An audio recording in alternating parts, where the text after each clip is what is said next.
एक important term business transaction. Business transaction हम already बहुत बार सुन चुके हैं, बट स्टिल अब एक, जिसे कहते हैं ना फॉर्मली, कि अगर डिफाइन करने को आ गया तो कर नहीं पाओगे।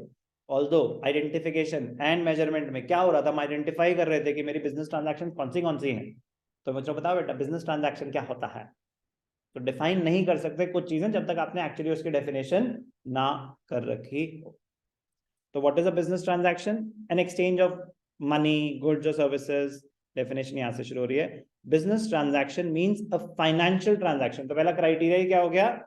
It should be measurable in terms of money, it should be financial in nature, और an economic event entered into by two parties that initiates the accounting process of recording. कोई बिजनेस ट्रांजैक्शन हुई होगी तभी वो हमारे books में enter होगी। It, ठीक है, okay, it is a financial event expressed in terms of money which brings about a change in the financial position of an enterprise. For example, Amit sold goods to rupees 10,000 to Pawan. It is a transaction. मैंने आपको सामान बेचा, क्या आपके लिए business transaction है? आप भी एक प्रोड्यूसर हो, मैं भी एक प्रोड्यूसर हूं, तो बट मेरे लिए वो एक सेल के पॉइंट ऑफ व्यू से आएगी, आपके लिए वो एक परचेजेस के पॉइंट ऑफ व्यू से आएगी। तो अनलिमिटेड एग्जांपल्स आएंगे, जैसे rent paid, is it a business transaction? मैं कुछ नहीं बता रहा तो rent paid of the business premises ही होगा। तो पर्सनल प्रॉपर्टी की बात नहीं हो रही। Stationery purchase, projector purchase, tuition fees received, ये सब बिजनेस ट्रांजैक्शंस है। Characteristics of a business transaction. Now this is important. It must have a financial value. It must be supported by a documentary evidence. It brings about a change in the financial position. Asset liabilities affect हो रहे हों, capital affect हो रही हो. It has an effect on the accounting equation. Accounting equation क्या होती है? Accounting equation होती है assets is equal to liability. मैंने आपको 3 टर्म्स कराई थी, तो मैंने तब बताया था assets is equal to liabilities plus capital. इसको बोलते हैं अकाउंटिंग इक्वेशन। तो जब भी कोई बिजनेस ट्रांजैक्शन होगी, it will bring about a change in the accounting equation, कि कोई एसेट बढ़ रहा है तो कोई लायबिलिटी बढ़ रही है। मतलब after every transaction the accounting equation must balance. Most important, इसके लिए ये सारी कहानियां हुई हैं।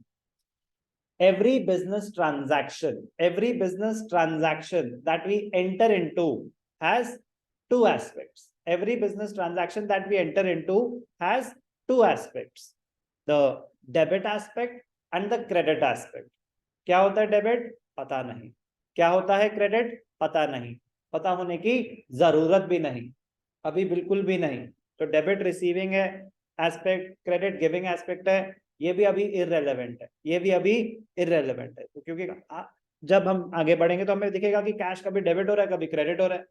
तो कब डेबिट होगा, कब क्रेडिट होगा, it depends on the rules of debit and credit. It depends कि मूवमेंट क्या हो रही है, क्या सबके रूल्स अलग हैं, तो इसलिए अभी उस पर बात करना इलॉजिकल होगा। Point, every business transaction that we enter into has two aspects, debit aspect and credit aspect of equal amount. तो हर ट्रांजैक्शन के दो एस्पेक्ट्स होंगे, डेबिट और credit aspect, and debits will always be equal to the credits unless आपने कोई error कर दिया हो। ओके, तो इसे कहते हैं dual aspect of accounting. Book का नाम क्या है? Double entry book keeping. अगर ध्यान से देखा हो तो ऊपर क्या लिखा है? Double entry book keeping. तो डबल एंट्री का मतलब ही यही है। कभी उस पर गया दिमाग के डबल एंट्री क्या है?